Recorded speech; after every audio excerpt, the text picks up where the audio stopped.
Welcome to Flat Earth Debate Live. I'm your host Nathan Oakley, and if you are new to this channel, or you've not done so already, then be sure to subscribe. Hit the bell notification icon and join button if you'd like to become a Nathan Oakley 1980 channel member and keep up to date with the Flat Earth Debate. If you would like to support the channel, there is a super chat that runs alongside each of these shows while they are live, and there's also a PayPal, Patreon and crypto link, together with a thanks button in the info box below this video. Most importantly, if you'd like to join the discussion, simply mute the page you are currently watching, then click the link in the info box below this video to join the panel and express your views on the nature of Earth. If you do join, please don't swear. If you do, you'll be ejected, and if you are, please don't try to rejoin the stream using sock accounts. You'll be warmly welcome back on the next stream. Please also share the show on social media. Sharing the show obviously increases the live audience, but this in turn increases the chances of a more diverse panel, so please share the show on Facebook and Twitter. One last time, if you're new to the channel or you've not done so already, then be sure to subscribe, hit the bell notification icon and join button to keep up to date with the Flat Earth Debate. Now, we are joined by Arwin, Chocolate Saiyan, Eli, 10th Man, Neil, Refracted Curvature, and a whole bunch of people in Discord. So welcome one and all. Hello, hello. Good afternoon. Hello. Hello. Good morning, Nathan? good morning. Nathan, we better have a 4 more hours after show today. You've been cutting us short all week. Yeah, Johnny Depp Amber Heard trial. That's all that is. Ooh. Just before we started the live show, we were discussing Amber Heard and Johnny Depp, and then I think it was Arwin was like, all right, so Amber Heard no longer rotates around the sun, or words to that effect. And John said, well, you know, at the moment, that is a little bit more interesting than the non-responsive, non-rebuttal that we're getting in regards to the flat Earth requirement for an elevation angle off a flat plane. I mean, we're getting nothing back from them because there's nothing for them to do other than take that angle from a flat plane and go from there. So, yeah, at the moment, slim pickings. Doesn't mean we can't be highly educational in terms of the standards of disseminating information in that regard. It's been very high at the moment. You can't deny that. Yeah, that's right, Nathan. We all agree. Really high standards. Yeah, I agree. That's what I've been thinking, and based on the comments, everyone else seems to agree. Glad you're all on form at the moment. Any evidence of Earth curve? Well, actually, I think they've heard that they need a depth correction. Boom. Any evidence of Earth curve? Right on. Arwin, no. Did you want to do housekeeping for today, Arwin? No, not necessarily. I'm just trying to encourage you to get back to flat Earth. As of And next not week, become an Amber Heard Earth. It's flat. Earth is flat? Getting back to flat Earth. It's flat. Not No flat. Earth curve then. Okay, we'll do housekeeping properly, just to satisfy Arwin. No more talk of Amber Turd or Johnny Depp. Okay, fine. Any I'm evidence? leaving then. Go on. I just said I'm leaving then. I'm kidding. Oh, right, that's it. I'm done then. Don't forget this. You're not talking about Amber Heard and Johnny Depp. They're giving closing arguments today. Johnny Depp. Depp, correct. Can I ask what time they give him closing arguments? I don't know because of the time difference. Generally speaking, I let it play for about a couple of hours and then buffer it and then scan through the sidebars. So you won't be Saying that, rushing though. to get the show over with, right? Oh, yeah. I mean, I don't want to get the show over with, as in, I don't want to cut the show short. You'll still get a full 2 hours if you're a member daily. You know, that's never going to change. But by the same token, I'm not going to sit around for an hour hoping that when I know there is no rebuttal to the elevation angle argument, I'm not going to sit around thinking, well, they might have something. Back when it was Black Swan, you could sit around and there was still enough confidence on the opposing side for them to come in and go, the line's always bent, right? Given that at the moment they need a straight line. That's amusing to me. But they might have popped in, right? Yeah. Who's going to pop in now? All that they're doing, I've Nobody. checked.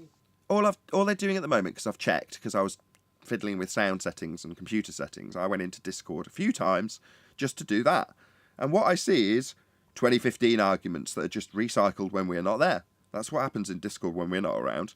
Nobody's attacking the elevation angle argument while we're not there. 50 people watching already. Something's going right. Oh, it might be because Dave Weiss has done an advert for me. Please share the show. Very warm welcome to all of you who've just joined us. Please smash that share button. Right, let's do housekeeping properly. Arwin started us off, but we'll do it again. Any evidence of a physical geometric sphere-edge horizon, formerly known as the curve of the Earth? You know, that used to be the only straight line in the whole heliocentric religion was to the horizon. No, but it wasn't really straight, right? In their model. I'm looking at the screenshot that on Nathan's gallery, I guess. And shout out to Nate. Should have asked about gas pressure because look at that container. Any evidence that you can have gas pressure without the necessary antecedent of a container to press upon? They are literally in the chat right now trying to claim that you do not need a container to have pressurized gas. See? Told you. 2015 arguments will come from the chat skanks. What about the elevation angle argument? Your model that you think doesn't need a container around it has been devised from a flat plane, chat skanks. Maybe you could address that. We've addressed containers for 5 years. What about the elevation angle? Your model needs a flat Earth to get dual radii. No, but how about with the container argument? How about an actual demonstration, not just the assumption that we are without a container? It violates several laws of gas. Natural laws are violated when you say you don't need a container. Yes, you do. It's the V in PV equals nRT. It violates the second law of thermodynamics. Entropy increase, the gas would fill the space. Talking about court cases and evidence, the globe wouldn't go down very well in court, would it? Because there's no evidence whatsoever to support it. It wouldn't go down at all. Look, gas expands in all directions. No, I mean a court case for the globe. We're talking. Yeah, I heard you. All right. Boom, boom. Any evidence? It'll just be circular reasoning in court. Speaking of circular reasoning, any evidence of the R value, Earth radius?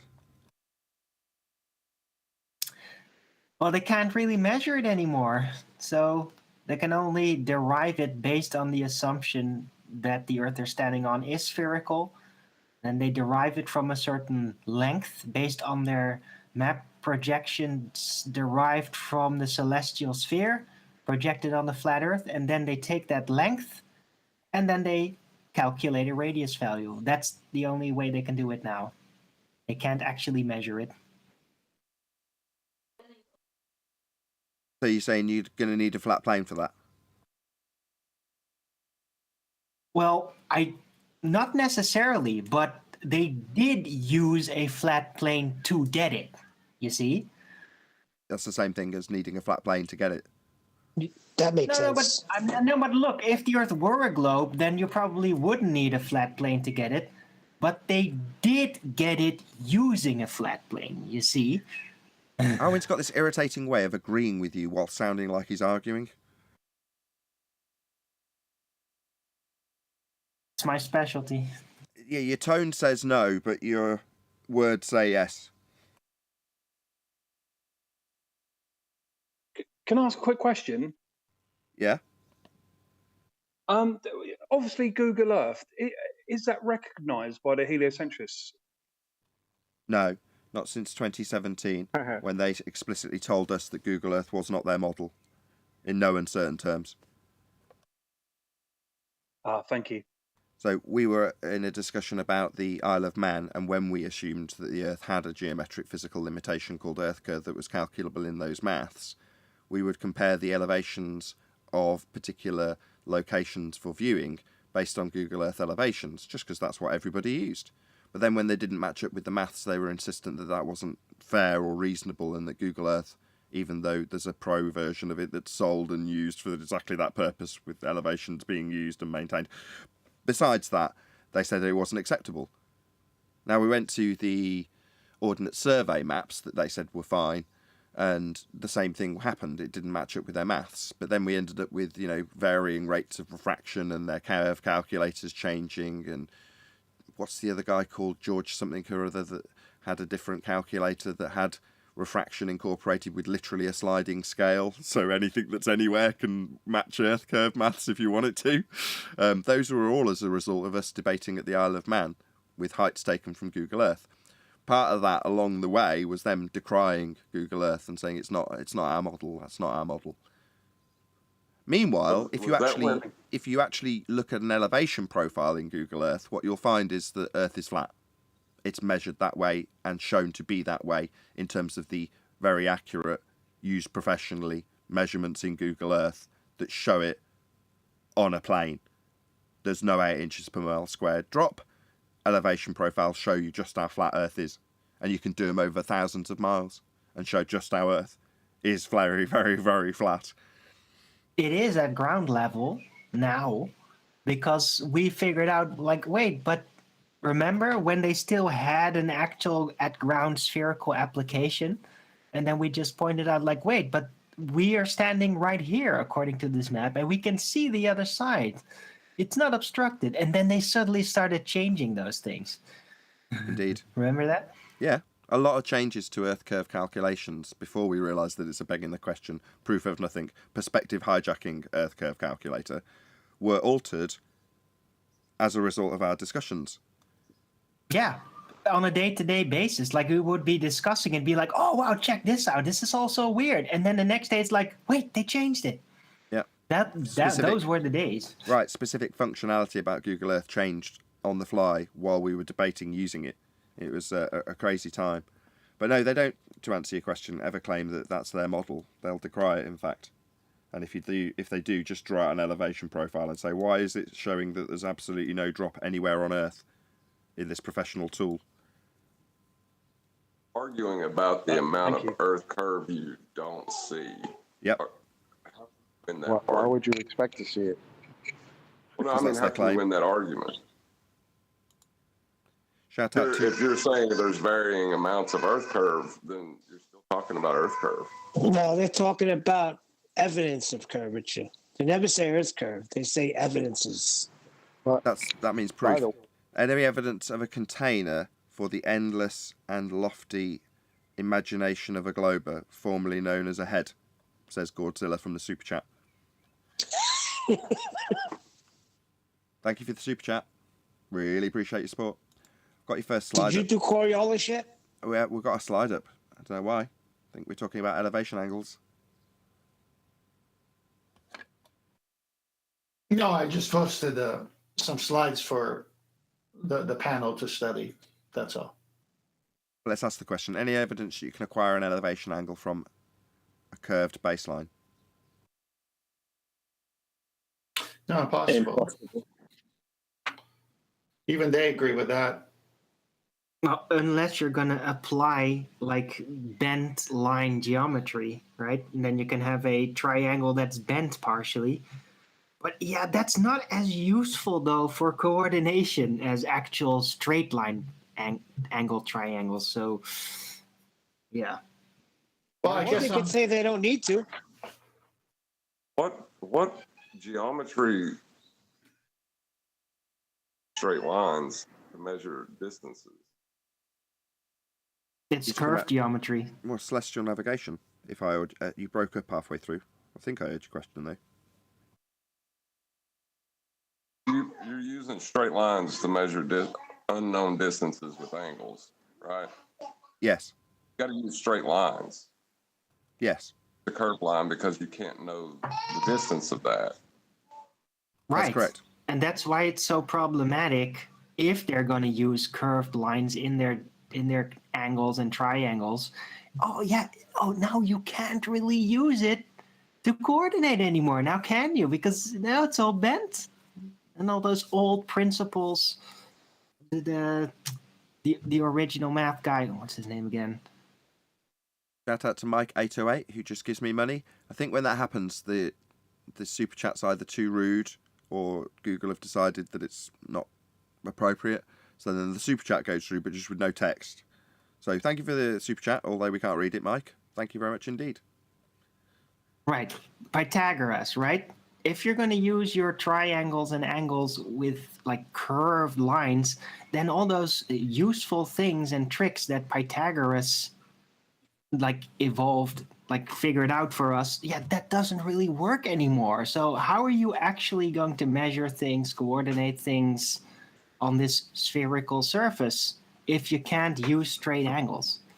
Well, Well, what it's more sort? fundamental. Tough. Well, that's a It's nice more. segue into 10th's first slide. So, what curved surface in terms of this diagram on screen now? You've got the celestial sphere around you in terms of it being like a protractor at your position to measure out an angle to a star on the flat roof. But of course, they will put the star on the edge of the protractor. So, in the case of this diagram, I'll let you go in a sec, 10th. This is your protractor. This highlighted yellow area with north and south. Well, there's you, and here's the flat plane that you're standing on. But this is literally just like a protractor. Let's just go back to my video from Dave Weiss, actually, as it shows that exact thing somewhere in the video. There we go. So I'll play this in a minute and plug Dave Weiss for putting my video, or putting a video he made up on his Sun, Moon and Zodiac clock app. So here we have my diagram of it with the protractor and then the stars along a flat roof, moving along it with you measuring an angle out to it. But then when we go back to 10th's diagram, why do they put the star on the edge of the protractor? Well, because they're going to pretend that this is the surface of Earth, that's why. But you're not standing at the surface in this diagram. In the celestial sphere model, you're standing at the centre of a celestial sphere, i.e. what you see in terms of what you measure on a protractor could be perceived as moving away from your position along an arc, but that is merely the measurement tool. I.e., where this line continues would reach a flat roof, and it must be flat because you're going to be drawing a box parallel to the ground when you do these measurements. So this protractor is very literally the hijacking of a tool measurement of the stars and turning it into a globe surface. That is precisely what is being done. Do you want to start with this slide, 10th, and talk about whatever you Okay. want? Yeah, that's fine. But before I do, I just want to remark to what Arvin was saying. The fundamental principle in celestial navigation is what tool are you using at sea when you're shooting the horizon? The most stable thing you have there, because you can't see any land. And it's called the sextant. And the sextant is an angle measuring device. So as John said, you need two straight lines. So let's go on. So as Nathan said in this first slide, you could see the model of the celestial sphere, and the yellow shaded area there is actually a protractor, as you'll see before the slides end. Next slide, please. So it's basically the language that I learned by studying this. The meridian is a great circle, and it's a slice of that sphere, let's say. You can see the 90-degree box there at the center. You can see how the angle is measured. If you were to swerve this circle to where it's all yellow, then you'd be looking at a side-on view of it, but it still have to be this 90, this right angle. They can't get away with 90, right angle, or perpendicular. That's the way the angle is achieved, but they're telling you it's happening on the outer edges of a sphere where it's a curved baseline. Well, there's no such thing as a curved baseline. So you can't be getting it from there, meaning a sphere actually. So you must be getting it somewhere on a sphere where it must be flat. Well, all they do is cut it in half and run a meridian through it. And the sun is somewhere on that meridian, or a star is somewhere on that meridian, and you might be on another meridian. Next. So here you got two great circles, and that's anything cut through the radius. And then you've got small circles that don't intersect at the radius. Well, the angles are never achieved from a small circle. It has to come from great circles. So it's always a meridian, a great circle cut through the radius. Let's go next slide. And so here's a depiction of it cut in half. There's your equatorial plane. And then that's one great circle, the equatorial plane, that yellow. And then you see two meridians are shown only half. X and Z and W and Y, you could see those would be great circles because they would cut through the radius of the sphere if we lived on the sphere, but they don't. So they stop right there at the equatorial plane. Y and W stop right there. Next. Here's another picture of it. This time they do show it going underneath the equatorial plane, but it's always measured from the horizon up like the protractor would. So you never do this underneath because there is no underneath. But they have to show it this way with the trickery of the images to make you think you live on a globe. And you can see it clearly here. It's a great circle. And it's cutting through the Earth, and it's got the equatorial plane in white as well as the shaded area going to the celestial sphere. Again, more trickery with images. Next slide. So we got this same picture up again. As you can see, I'm about to make a point here. The yellow area is going to be a protractor. Next slide. So cut out the above protractor, including this gray dashed box, to use in the angle of incidence experiment. Fold on the 0-180 line. The red arrow points to 90. At the equator, the sun is at 90 at both the spring and fall equinoxes directly overhead. During the solstices, the equator, the sun is either 23.5 degrees north or 23.5 degrees south from directly overhead. Obviously, do you see the flat baseline? The only way to get an angle. Next slide, please. So here's another image that shows that equatorial plane. It shows the observer's meridian, a great circle sliced through their imaginary globe, and then the solar noon meridian, another great circle sliced through the meridian, but it won't work unless they have equatorial plane giving the 0-180 line. This is, you might as well just put a protractor on this thing, because Right, that's no, it's exactly just while you're what on it this is. slide. Sorry Yeah, to go interrupt. on. The sun and the Polaris depiction, although they're not parallel on the roof, they're not placed on the protractor like in previous images. So a bit more like what I originally described. So with the stars not sat around the protractor on the roof. That's how the current slide I'm on looks, with the sun not put on this curve. I'll just show you what I mean for the audience. If I go back a few slides, I think it was this one. Was it that one? No, it wasn't. I don't mean to be objecting, but where does the idea of a flat roof come in? When you're doing it, you've got a box that you're going to be drawing out, haven't you? On the ground, for sure, yeah.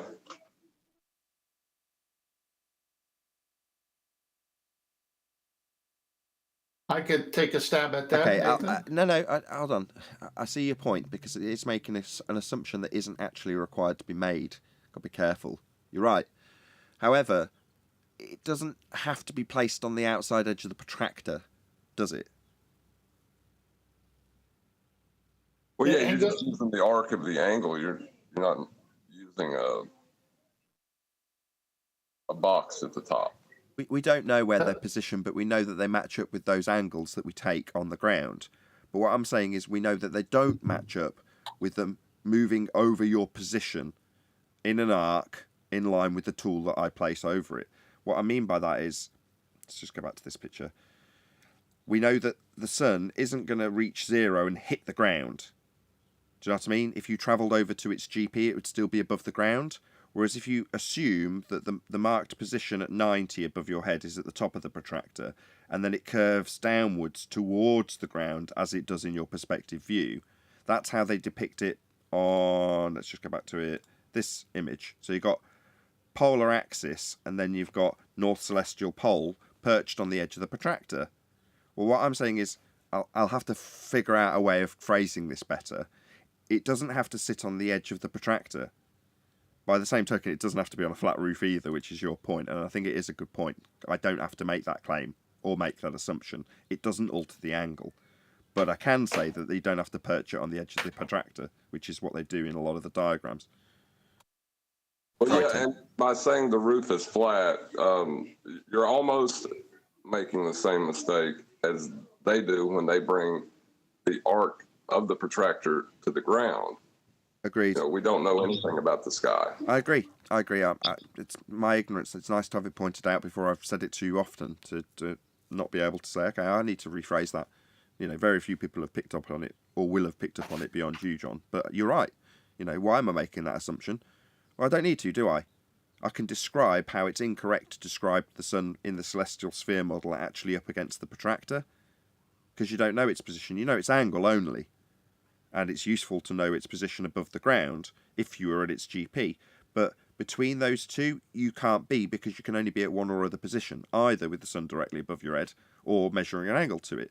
Either way, it's not moving along the edge of the protractor you're measuring it with. Shout out to Mike808, who says, I'm almost hurt by the assumption, just showing appreciation. So I think he gave me money without a super chat, and I said, he must have put something rude. Obviously not. I was totally incorrect. Why would I make such an assumption? Thank you for both super chats, Mike808. Also, thank you to Godzilla37, who says, another the more you know for Nathan. If you use bad words in a super chat, it won't go through at all. Not just drop the text, but rather block you completely. Source, expert, super chatter. Thank you very much, Godzilla. Really appreciate the support, and thank you both of you for super chats. Really appreciate it. You're full of assumptions today, aren't you, Nathan? Tenth's in the middle of a presentation that I interrupted and have now hijacked. Yeah, but I will cover John's question and your so-called assumption. I just added 2 more slides to do that. So let's go on. So I see the slide you're on. We've covered it. Go to the next slide. This Here, looks the final rude. picture of This looks very rude. What? Look at what the guy's doing. What is he doing? Doesn't matter. Let's move on. Forget I said anything. All right. The final picture of an incoming solar radiation might look something like figure 2.4 below, where a protractor has been used to draw a line demonstrating the incoming angle of solar radiation for July 14th at 49° north latitude. What's obvious about what is the admission here about getting angles? That It is doesn't needed? all come in parallel.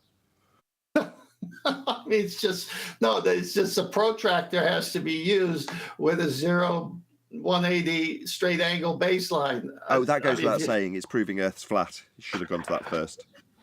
It's so comical that they have to use a protractor to get the angles, and then they say they can be achieved from a curved baseline, which is impossible. This slide is devastating. Okay, next slide. Next 2 slides will hopefully make clear the last discussion between John and Nathan. So basically, this is the box we're talking about. And it's if you're looking at the co-altitude from the observer's zenith, which could be achieved with a plumb bob and a protractor, okay? The point is, in celestial navigation, we covered this yesterday, but it's worth doing it again.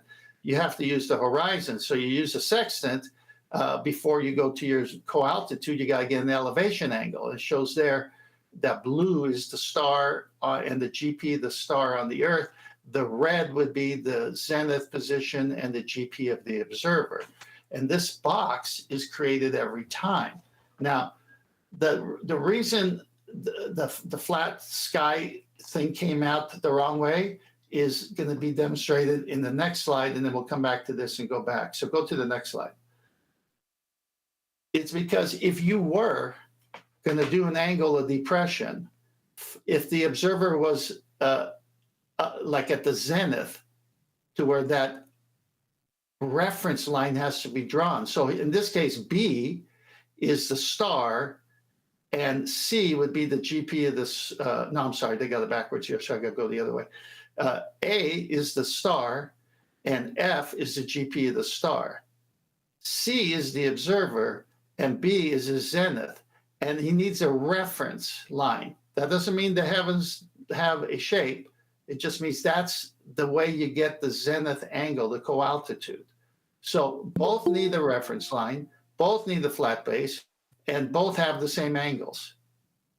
John, do you see what I'm showing here?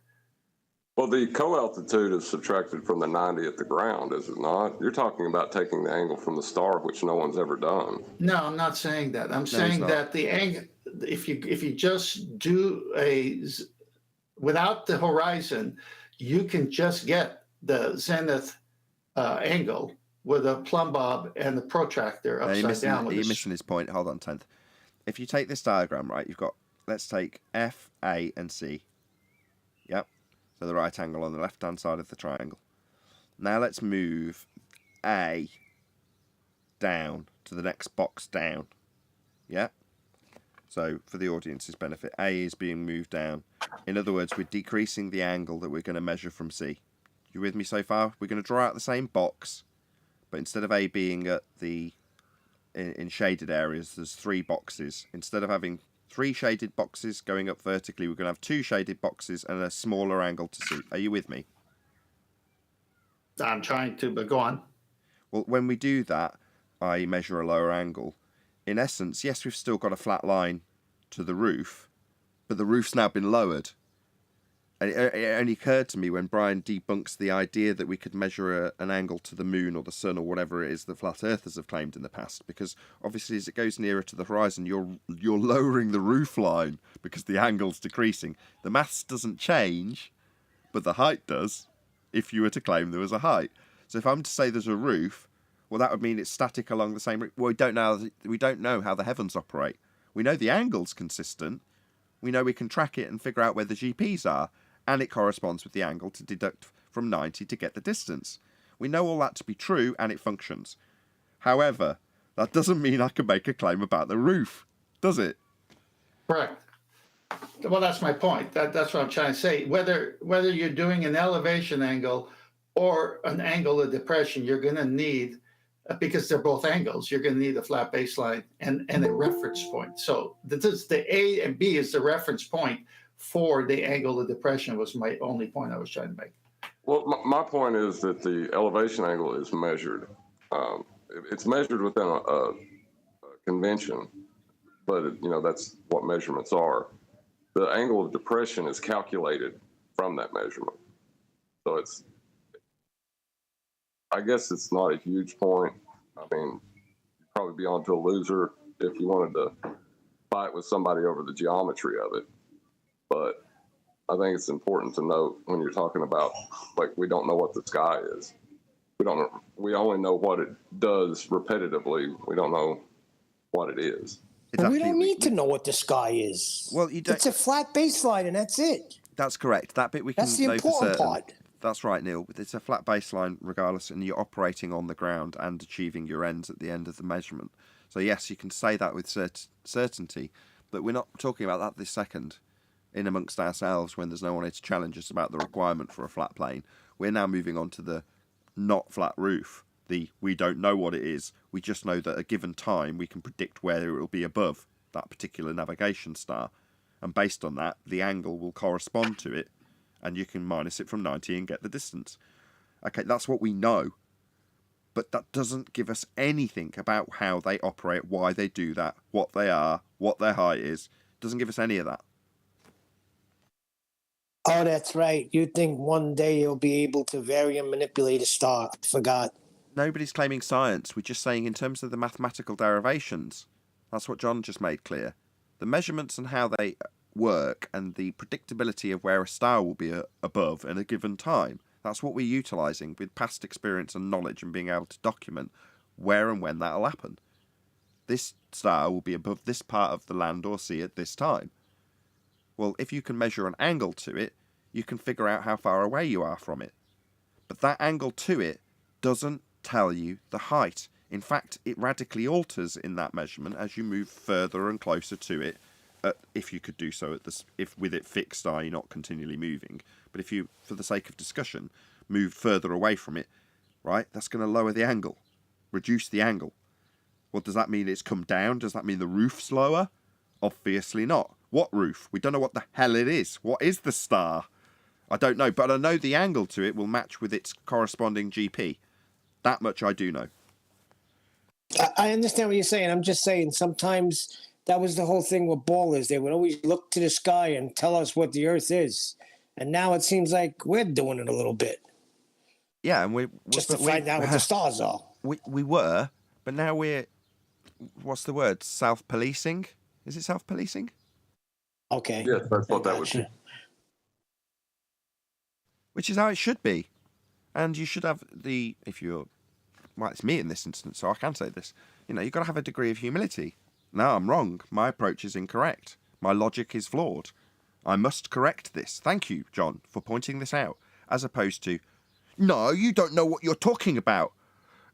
Getting very defensive, which does often happen. Yeah, I've you been got too high of standards. Say again, Chocolate? I said your standards are too high. Apparently. Yeah, how can we have any evidence of anything? Your Well, hold on. standards are too high. That's not too high. John, would you agree that this proves Earth is flat? Obviously. Would you agree that you could use this and demonstrate how Earth is measurably flat? Well, it shows that the aspect you're utilizing to get the measurement must be flat. Better And phraseology. They use the same angles. Right. So, would you agree that Earth is navigatably flat? John? Well, it has to be. Because it works that Right. way. So these are positive assertions that we can take forward. Our standards being high aren't... That's not a high standard to say this is wrong. If it's wrong, there's a sky height, there's a roof, and everything's along... That's wrong. I can't say that. Why would our standards be high?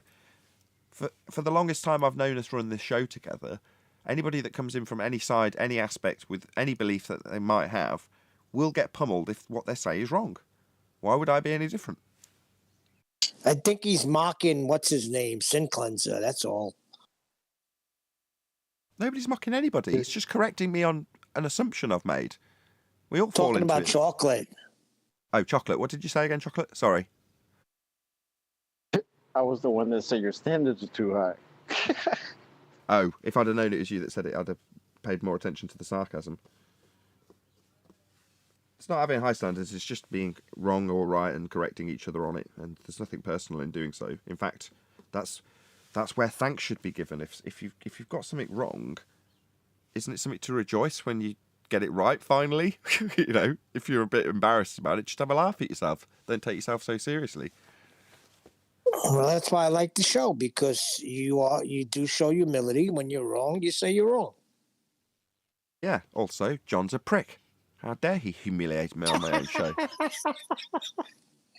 That's funny. Just call me a baller. Like, that's happened several times now. Can you go to the last slide I just put up, Nathan? Yes, we interrupt this banter for a continuation of the presentation it interrupted. Go ahead. All right, in this image, you can clearly see you've got the zenith of the observer, and the dark line is the zenith angle. You've got in the dotted line the elevation angle that the observer would get by using the sextant, and then minusing from 90 to get the zenith angle. If you can establish vertical, this is the argument here, you can establish that zenith vertical, guess what you have to assume in order to get the zenith angle? Flat Earth. Perpendicular. It's a perpendicular. Yeah, exactly. It's going to be flat. You can't get that angle without the assumption, because if you get vertical and you need an angle, that means it's perpendicular to your reference that you're using. So whether you're using a sextant at sea using the natural horizon and going in the two-step method, which is the elevation angle in the dotted version, and then subtracting, or you have a plumb bob with a protractor, you get your perfect vertical, you have to assume the other to be totally flat all the way to the GP of that star or luminary. That's how devastating this argument is. Epic. Thank you. We got there in the end. A couple of shouts to the over 100 people watching. So thank you very much for joining us. If you have only just done so, please share the show. And a massive thank you to all of you who shared the show, because that's why there's 100 people watching. So really appreciate all of you who've smashed that share button. What else was I going to say? There was something else I've forgotten now. That was what I was going to do. I was going to give Dave Weiss a big shout out. So Dave Weiss released this video on the Sun, Moon and Zodiac Clock app today. Anybody object if I play this? No? Well, I'll play it then. No, play it. Josh.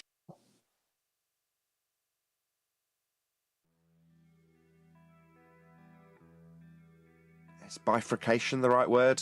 Cutting in half of the protractor this blue area, and calling it a celestial horizon, i.e. the flat plane that you're standing on. And then when you're measuring out to the sky, so if you ignore the labels on this diagram and just have this top line as the sky, then the star is going to get further away from your vantage point as it recedes towards the horizon. That looks something like this. So there's, I know it's pictures of the sun, but if you say it's Polaris, it makes no difference. As you back away from it, it'll recede towards the horizon. So you're taking an angle measurement to depict that. Well, the angle itself has come off a flat plane, but the tool that was used was how the globe was created, because they've then taken the arc of the tool and called it the surface of the ground that you were standing on at the centre of the tool when you were holding a sextant or a protractor in this instance, and measuring things with perspective, as Brian's just detailed, receding towards the horizon. In an orthographic representation, this is how that would look. From your perspective, you just see it going lower to the ground, or, obviously, further around this protractor, changing the angle measurement to it. But every one of those descriptions requires that you've got a flat baseline. This 0 to 180 degree line along the bottom of the tool, that's for flat Earth proof, right there. But they've hijacked perspective. Exactly, Brian. So, might as well leave the plug to roll at the end. This is Dave Weiss' Sun, Moon and Zodiac Clock app. And on it, he's got a section, a tab that you can go to, and he's got all different playlists on there. Kept up to date. I keep one up to date, so I've got one on there that says Flat Earth Debate. Whenever I make a shorter video, I'll stick it on, and it automatically updates on the Flat Earth Clock app. I didn't realise it had been shortened now. I thought it was the full Flat Earth, Sun, Moon and Zodiac Clock app if you're looking it up. But it might just be the Flat Earth Clock app now. Maybe you shorten the title. Either way, thank you very much to David Weiss for promoting me. I really do appreciate it. Say again, Alwyn? No, it was Neil. I said, is that Metallica in the background? The I music. not. Is he? It sounds like he's keeping up with the celestial sphere argument a bit. Is he going to incorporate that into his models? Into his model?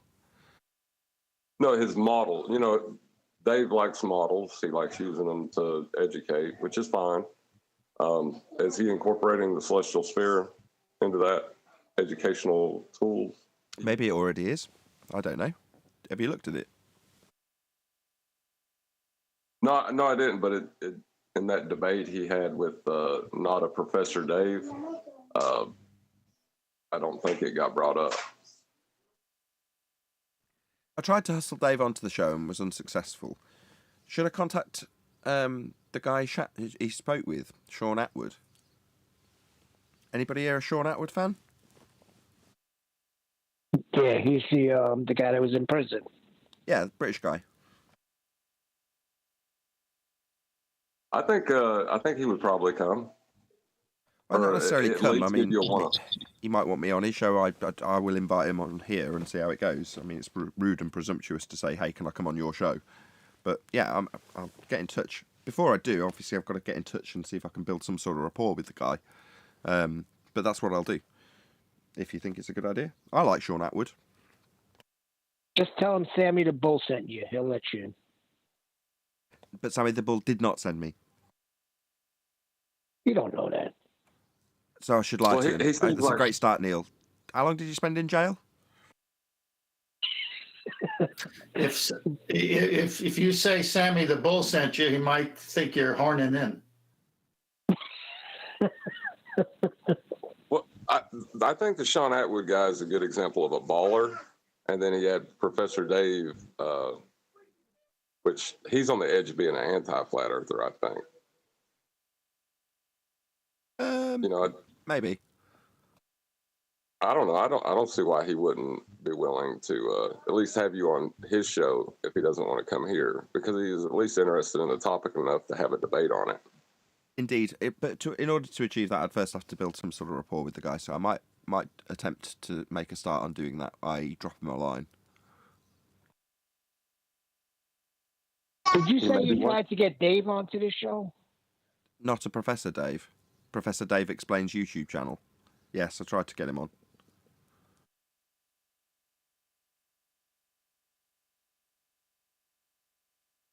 Yeah, Sean Atwood. Why not? He was the only reason I paid any attention to that. So there's plenty of people going out talking to all sorts of people that are anti-flat Earth globers or flat earthers, and generally speaking, I'm not kept abreast of it unless you guys come and tell me about it. However, that crossover was why I had a mild interest in it, because of my interest in Sean Atwood, as opposed to my interest in... Same goes for Dave Weiss, actually, when he went and chatted to him initially. So I was like, all right, you're chatting with Sean Atwood. Because I know Dave gets around, but I don't see him getting around. Do you know what I mean? I see him republishing his videos on his interviews channel, but as a general rule, I'm not, keeping tabs on where Dave goes and keeping up to date with all of his interviews on other people's channels. But seeing him on Sean's channel, I was like, oh, this is nice. Which makes me think, well, my initial interest was because of Sean. So shouldn't I get in touch with Sean? That would make more sense to me. Which Sean? Sean Atwood. Ah. Can I bring it back to the topic of perspective and vanishing point? Were we talking about that? We weren't really talking about that. We were talking about how it wasn't that with the flat roof. But yeah, I see what you mean. No, it's just going to relate. At least in my mind, it relates. When you're looking at the horizon, let me clear my throat for a minute, please. Please share the show. Smash that share button. It'd be great to get to 150 people watching. When you're looking at the horizon and you see where the sky meets the sea, you see clouds. Now, clouds look like they're touching the ocean at the furthest distance you're looking at. We know they're not. It's perspective. It's the vanishing points. It's all our eyes could do to see that far. I mean, we've covered this before with the Rayleigh criteria and all this other stuff. So not being an expert on it, but just casual knowledge would tell anyone that the clouds are at 10,000 feet or whatever distance over there as they are where you are. They're not actually touching the ground. But when you look at the sun, it's the same imagery. The clouds are directly above you. The sun's directly above you. As the sun moves towards the horizon, it lowers in the sky. As the clouds move towards the horizon, they lower in the sky.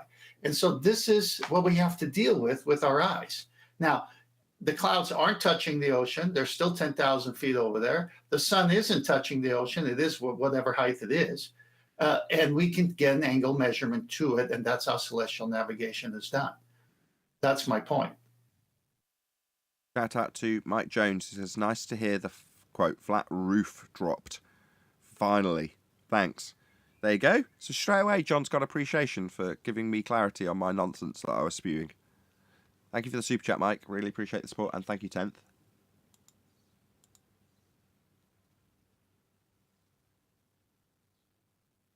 Have you ever had a show where you went over what measurements are and why they're like one of the major, like when you're talking about what is, measurement is like right next to science in the facts department. Careful.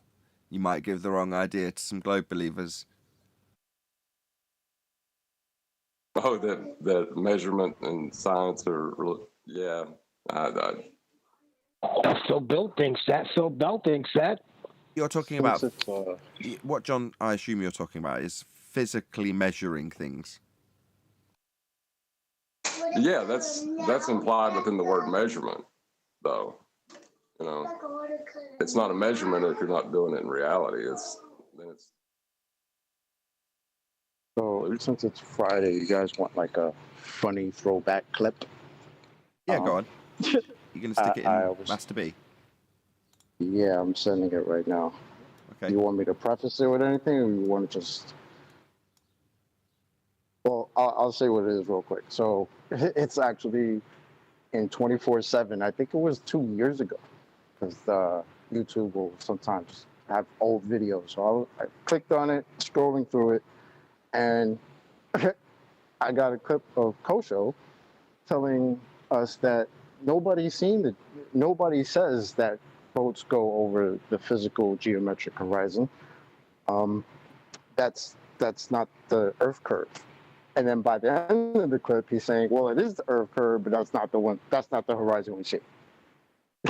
It's great. Let's have a listen. I think it was right after the Black Swan. I was going to say this is going to be right after the Black Swan because they hadn't quite got their bearings yet, and nobody says the Horizon's Earth curve was the last example of that because Tim Osmond disappeared for a while, and then when he came back, didn't understand the argument, had it laid out for us by us. His rebuttal was to say nobody claims the Horizon is Earth curve, or to put it another way, nobody claims there is any Earth curve to be seen. And show pictures. And then, and then bring up pictures of the horizon with the title, "This is Earth Curve." Have you sent it? Chocolate? It should be a masterpiece. It's only a minute long. It's not. I think you can put 24/7. No, it's 24/7. So there are a few people in there. It's not there yet. No, it's not coming through. Not a master B. You stick it in the war room. It's loading. I get this stuff sometimes. Stuff just doesn't want to go through on Skype, and it says sent at your end. Skype is crazy. Okay, well, when it's in there when you want to play it. As soon as it props up, I'll play it. Should we move on with housekeeping? Sure. Any evidence? Oh, right on to Q. I want to know why for all these fucking years we were told that boats were going over a physical geometric horizon, aka the curve. Nobody said that. Nobody said they're going over the physical geometric horizon. That fucking did. They said it's going over. Yeah, nobody said that. They said the physical horizon. Be honest with They yourself. never said it's going over the geometric horizon. They said it's going over the curve. The chocolate. I want you to be honest with me. Did anyone ever say they're going over the physical geometric horizon? Or they say the physical horizon? The curve of the earth. The curve of the Earth? That's right. The curve of the Earth. The physical horizon. Curve of the Earth. What? Geometric. Oh, the double The curve of the earth is the geometric. No one ever said the physical geometric horizon, man. Kosho, the curve This of is the a term earth that is you the guys geometric just horizon. brought up like the past 3 months. Kosho, the curve of the earth is the geometric horizon. The curve of the Earth is the geometric horizon. The one that you see is not that geometric horizon. The one you see is that location with horizon. Hold on. So the curve of the Earth is the geometric horizon. We just don't see it. So it's the one that's marked with an X labelled horizon, claimed to be blocking boats and buildings in the geometric, begging the question, proof of nothing, perspective hijacking Earth curve maths. But we won't see it, according to that particular clip from a Globe believer. Shout out to us so far. What is your definition of housekeeping questions? Housekeeping, in quotes, seems to be trending on other non-flat Earth channels. Housekeeping is a fairly common term. It's just something that you do at the beginning of anything. So in the Johnny Depp Amber Heard trial at the moment, before they let the jury in, they'll deal with their housekeeping, just keeping their paperwork in order, making sure anything that's not privy to the jury is dealt with without them being able to hear. That's their housekeeping. For us, all of the arguments that we've dealt with to date that have been concluded are summarised in the housekeeping question. So typically we start with any evidence of Earth curve because back in 2014, 2015 or whatever it was, through to maybe 2016, at the latest maybe 2017, we were talking about the Earth curve calculator, and we've debunked Earth curve. We've shown how it's a begging the question, proof of nothing perspective hijacking Earth curve calculator. So that's why it's asked if anybody wants to claim that there is Earth curve, because that's the primary claim. So as a matter of housekeeping, is there anybody out there claiming that there's Earth curve?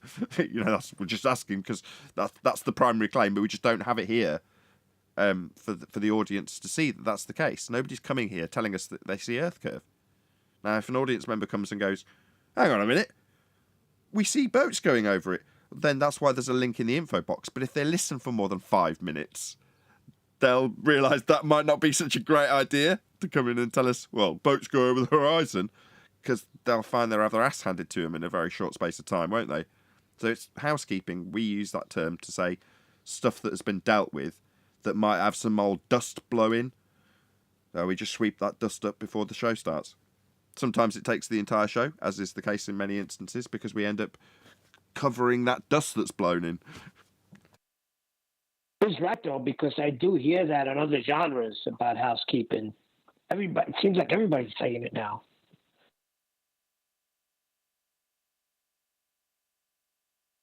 Yeah, it's just familiarity because started using the term. You just hear it where you might not have noticed it previously.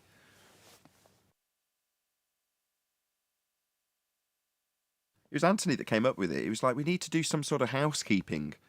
Now, he's legal, and that term's far more prevalent in law than it is in general day-to-day use.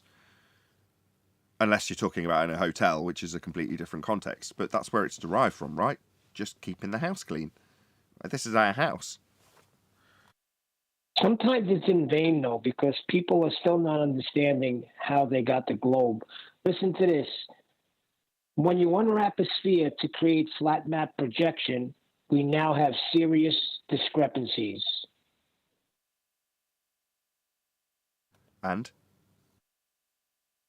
When you unwrap a sphere to create a flat map projection? That's what they call them. They call them globe projections. The sphere that you got from the flat Earth angle elevation angles. Right, I don't think they understand that. Yeah, but they're stuck at the point where they're told that understand it. It's okay. Here's a flat map, and the flat maps are what? A globe projection. So really, we're on a globe. Okay, and we go, no, your globe that your maps claim to be projected from was derived from the celestial sphere model and elevation angle measurements to Polaris. So the angles used to make that sphere to then project it on a flat Earth map to make it incorrect now. Yeah, that's not surprising.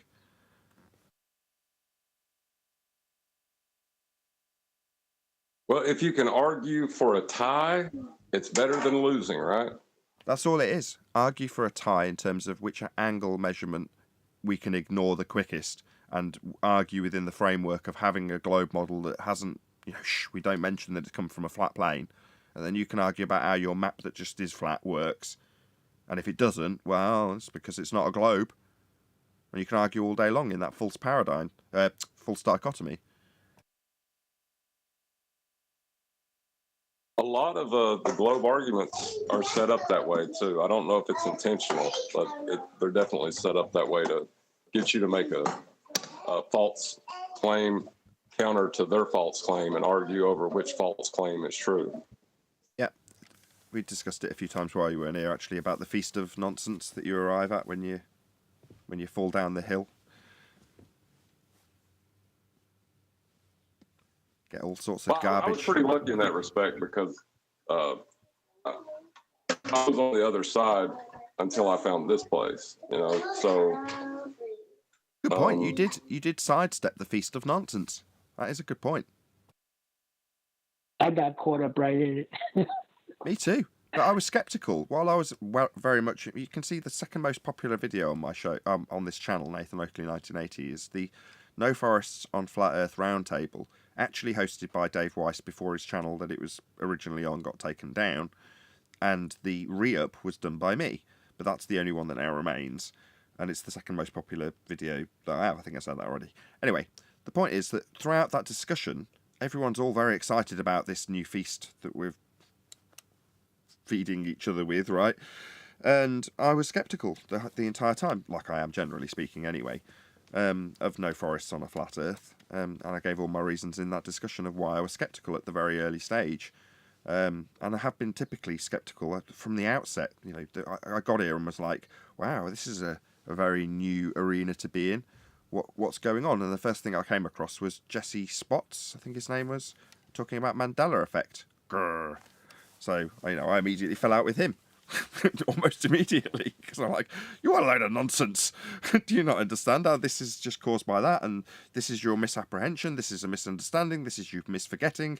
Why are you peddling this crap out into this new and exciting, obvious reality that we do live on a flat plane with talk of parallel dimensions and, I don't know, what was it they were talking about? Sleeper cells and people being fake replaced. What's that tall blonde chick that sings? What's her name? Very famous. Got invaded on stage by Kanye West. No? Right, all that shit happens on the globe too, we all know that.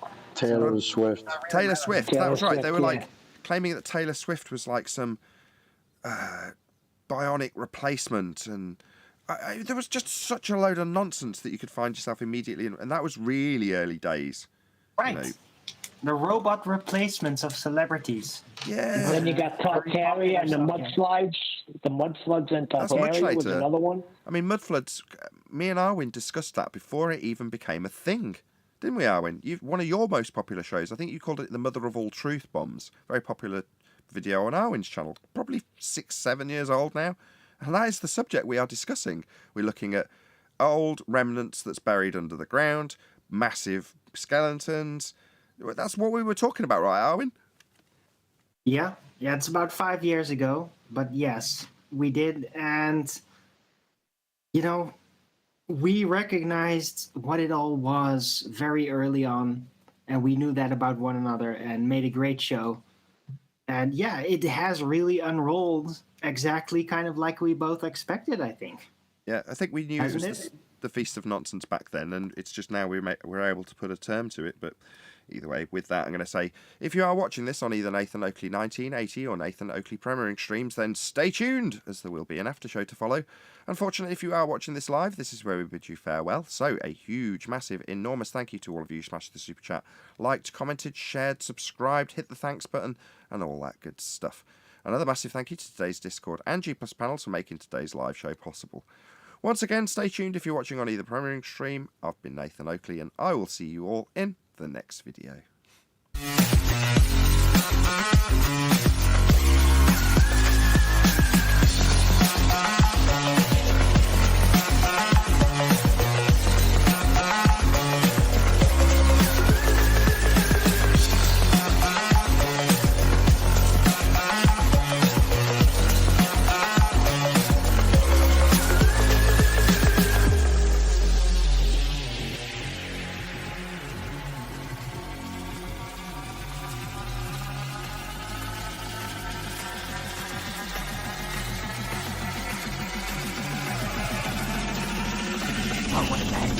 What a lovely day!